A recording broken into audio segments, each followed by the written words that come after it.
Oke, kita mulai untuk perkuliahan hari ini. Mata kuliah manajemen pemasaran ya. Untuk tema pembahasan untuk hari ini pertemuan ke-13 ya. Kemarin sempat libur ya, sebenarnya harusnya ke-14 tapi tidak apa-apa. Kita sesuaikan saja. Nah, untuk temanya kita adalah customer value, kemudian customer satisfaction dan customer loyalty dalam manajemen pemasaran ya. Nah, jadi kita perlu tahu juga dulu ya, customer value itu apa sih, atau nilai pelanggan.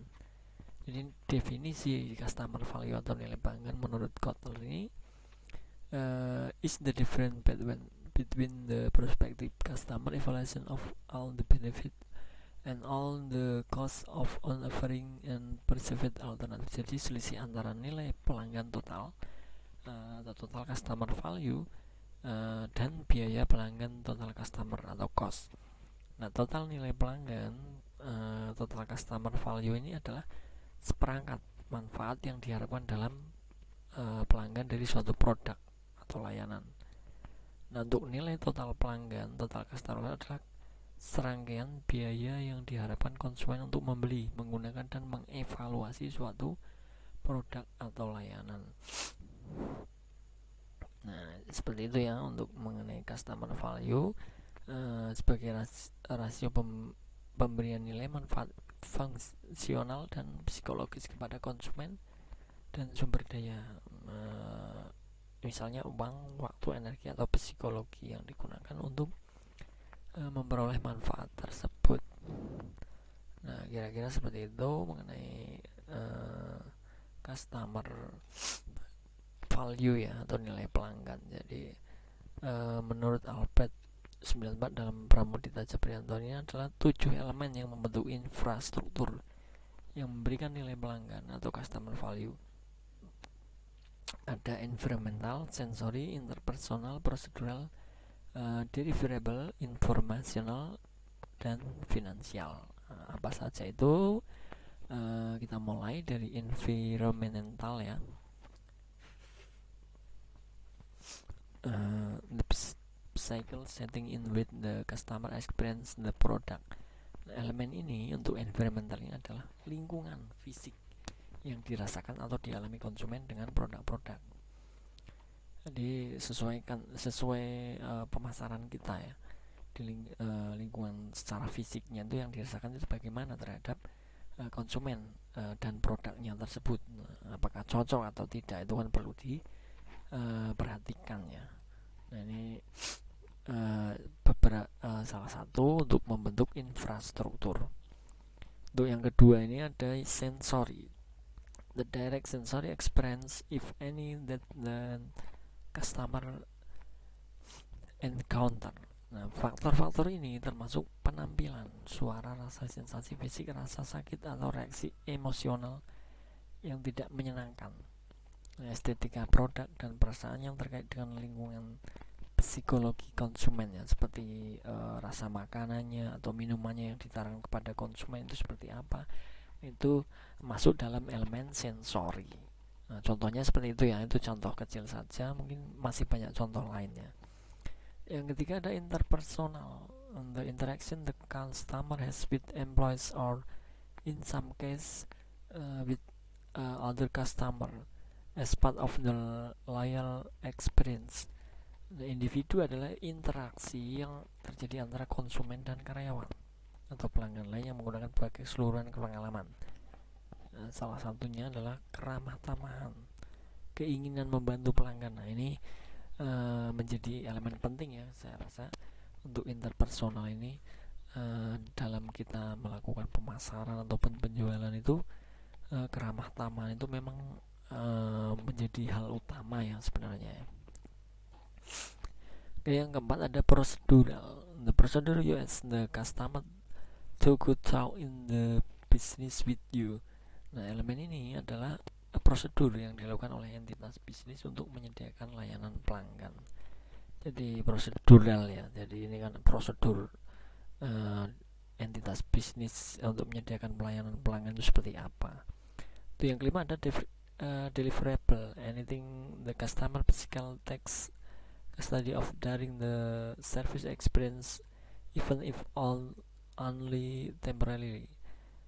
Sebagai sesuatu yang ditemukan pelanggan penyedia layanan sementara atau penerimaan layanan seperti kecepatan pengiriman atau pengiriman layanan. Kemudian ada informational aspect, the customer experience that involve getting the information need to function as a customer. Nah, ini bisa dalam bentuk informasi ya, informasional yang dibutuhkan konsumen untuk barang sederhana seperti objek benda atau objek fasilitas, di mana konsumen tahu kemana konsumen pergi. Itu kan sesuai ya. Saat kita mendapatkan, katakan kita sebagai konsumen kemudian mendapatkan informasi, oh di toko A itu ada barang yang kita butuhkan. Jadi kan ada informasional ya. Jadi nanti konsumen akan pergi ke toko tersebut. Nah, itu ya fasilitas ya, termasuk fasilitas di mana konsumen nanti akan menuju toko tersebut. Untuk sebagai contoh kecilnya seperti itu. Untuk yang poin ketujuh atau terakhir ya, ada finansial. What customer pays for the total experience. In most cases is obvious its price, in other it may be less obvious.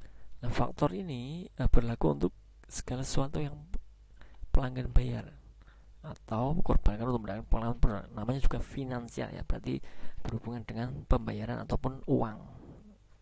Untuk apa? Untuk mendapatkan produk yang konsumen inginkan.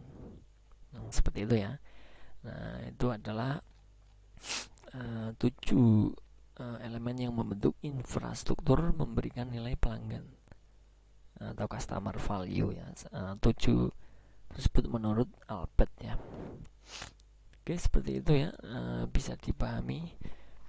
Nanti bisa kalian baca kembali misal masih bingung.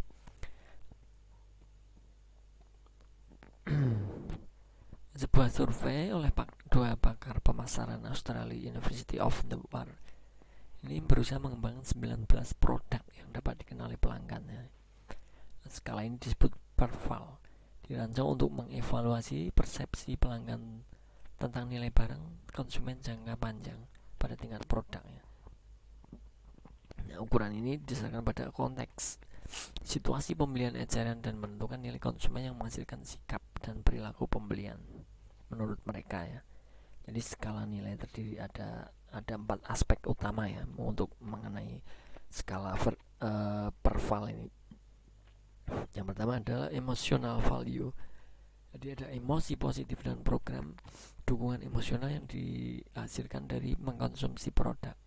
Nilai emosional restoran adalah nilai produk restoran, kenyamanan dan kemudahan konsumen. Jadi pada saat kita di sini kita contohkan di restoran ya. Nah, faktor ataupun hasil akibat konsumen datang ke restoran tersebut itu pasti akan mendapatkan suatu emosional. Emosionalnya contohnya apa?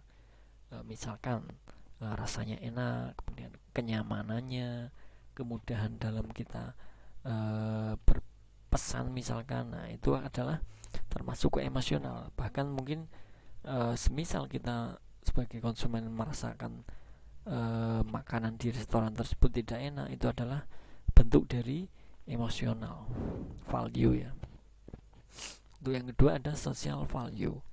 Ada suplemen layanan tambahan ini diberikan pada kemampuan konsumen untuk mengembangkan konsep sosial atau self sosial konsumen sendiri. Kemudian kepentingan sosial restoran ditandai oleh interaksi sosial pelanggan dan semua staf atau karyawan restoran. Nah, ini contoh juga di intinya dalam bersosial ya di restoran tersebut. Yang ketiga ada quality performance value. Pelayanan dengan mengurangi biaya jangka pendek dan produk jangka panjang di restoran. Ukuran ini menunjukkan total biaya layanan dan kualitas restoran itu sendiri. Nah, dalam hal ini artinya kualitas itu memang perlu ditingkatkan Akan tetapi kalau bisa itu untuk mengurangi produksi ya ibaratnya ya. Nah, mungkin dengan biaya yang sama akan tetapi kualitas meningkat. Nah, itu yang diharapkan seperti itu. Dan ada price value of money. Dukungan ini berasal dari pengakuan hasil yang diharapkan suatu produk atau layanan. Bagian restoran ini dapat dibandingkan dengan harga produk restoran, suku cadang yang disarankan, layanan atau lokasi. Nah, ini contohnya ya. Ini adalah untuk harga ya, price. Itu adalah untuk value tadi ya.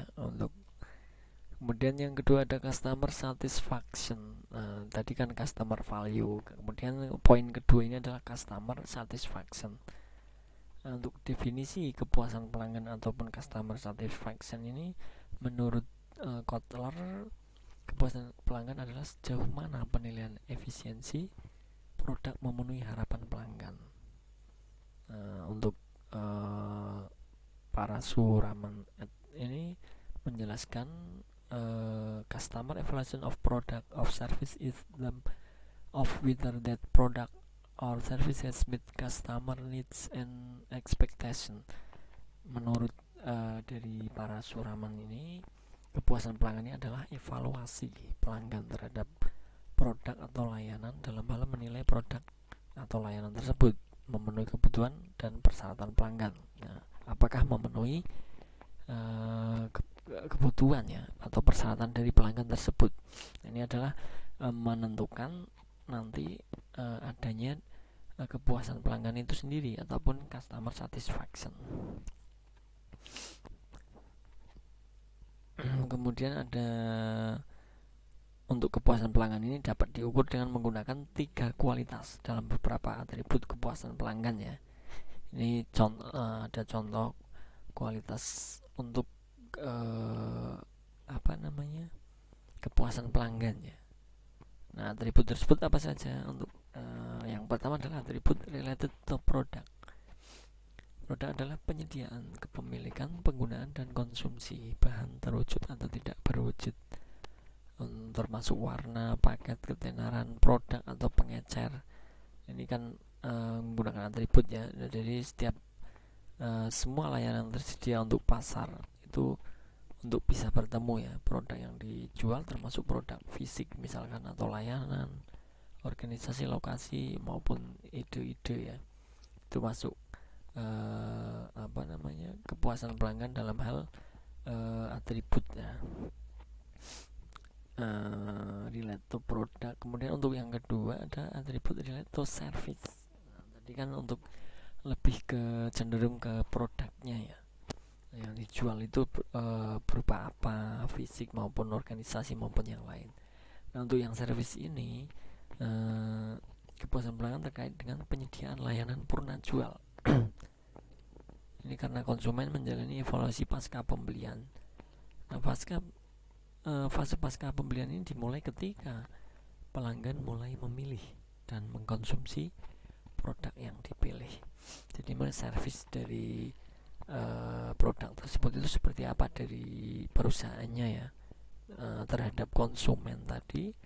Nah, proses pasca akuisisi ini mencakup 5 tema, antara lain ada konsumsi produk, ketidakpuasan ataupun kepuasan pelanggan, ada keluhan juga karena ini menyangkut untuk servis dari perusahaan tersebut ya. Kemudian pembuangan produk dan loyalitas. Nah, selama fase konsumen, pelanggan menggunakan produk dan mendapatkan pengalaman. Dan yang ketiga ada atribut related to purchase.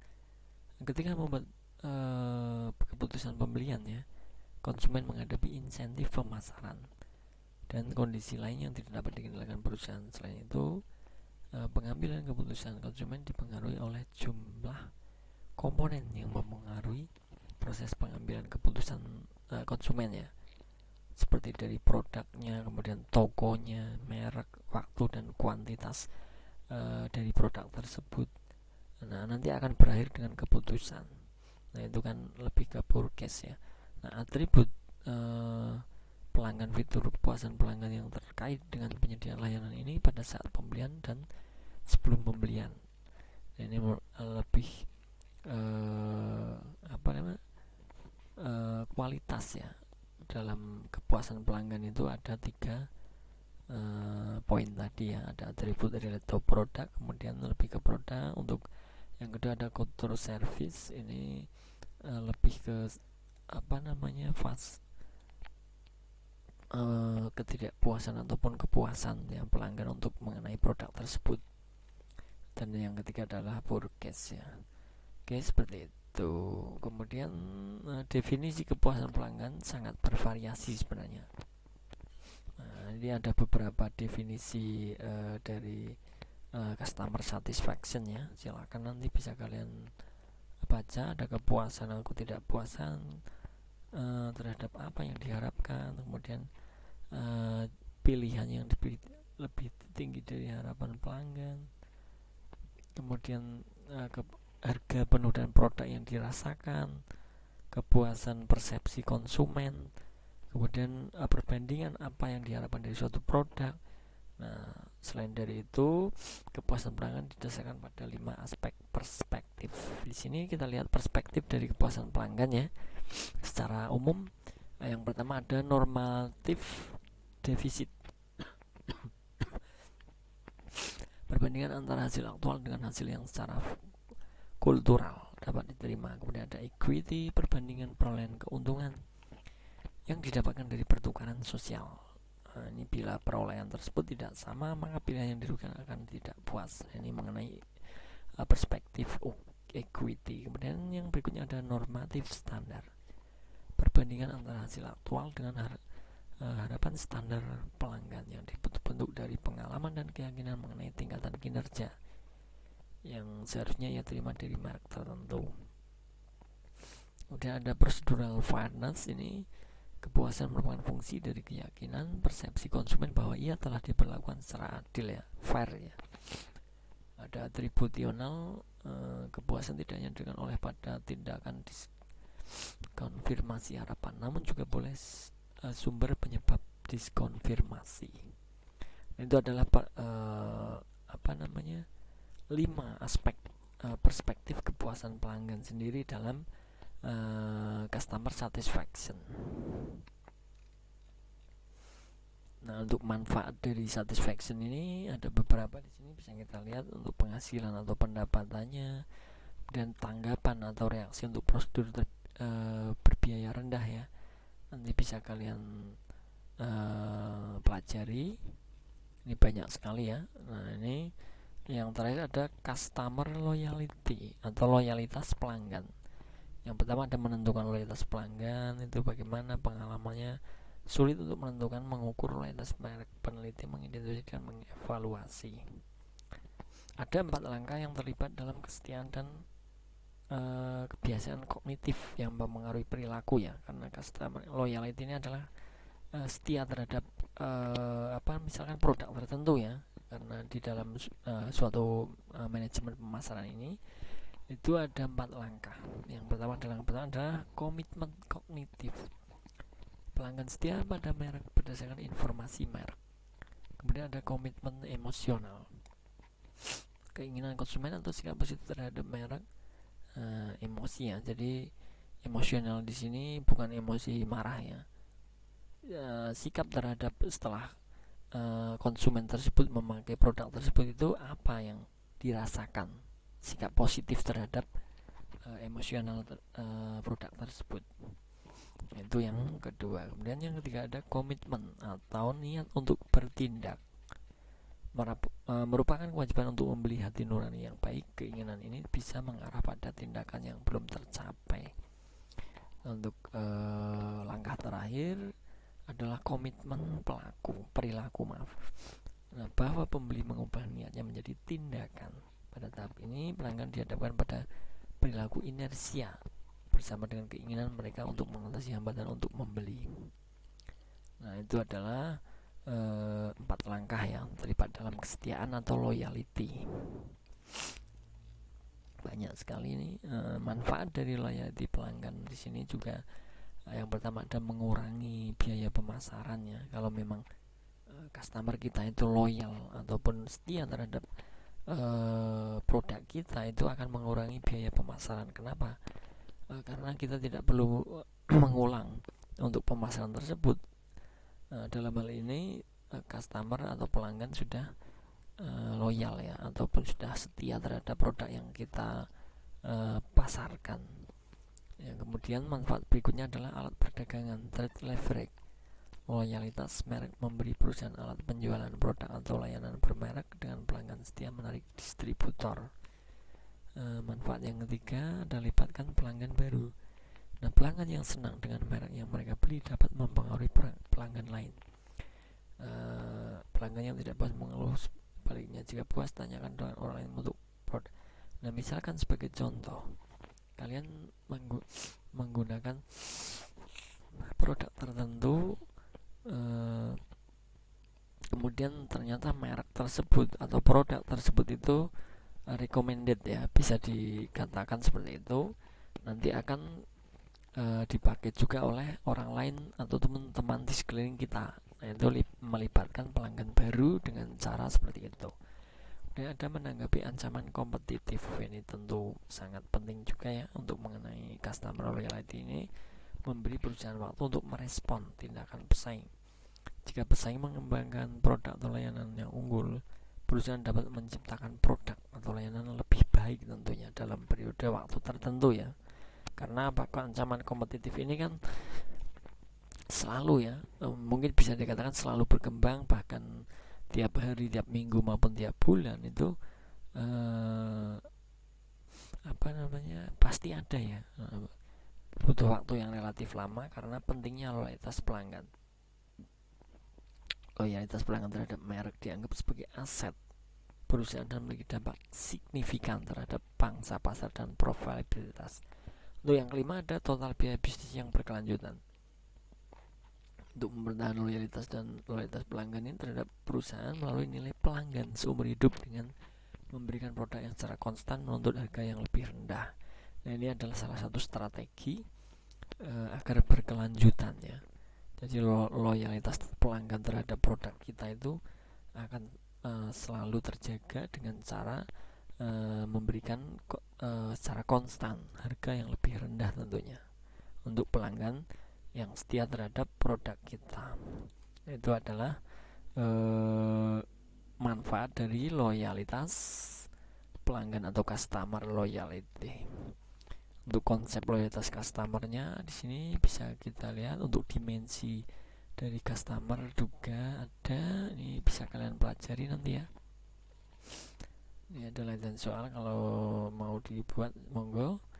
Untuk misalkan mau dikembangkan lebih lanjut juga sudah ada daftar pustakanya ya.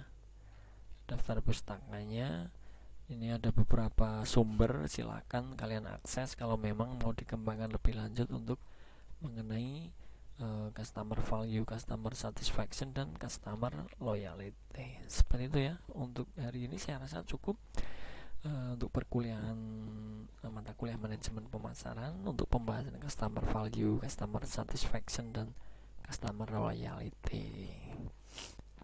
Oke, terima kasih untuk teman-teman semua yang sudah hadir dalam perkuliahan ini.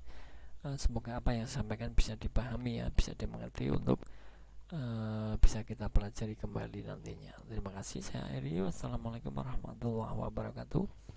Salam sejahtera untuk kita semua. Selamat belajar, selamat beraktivitas. Terima kasih.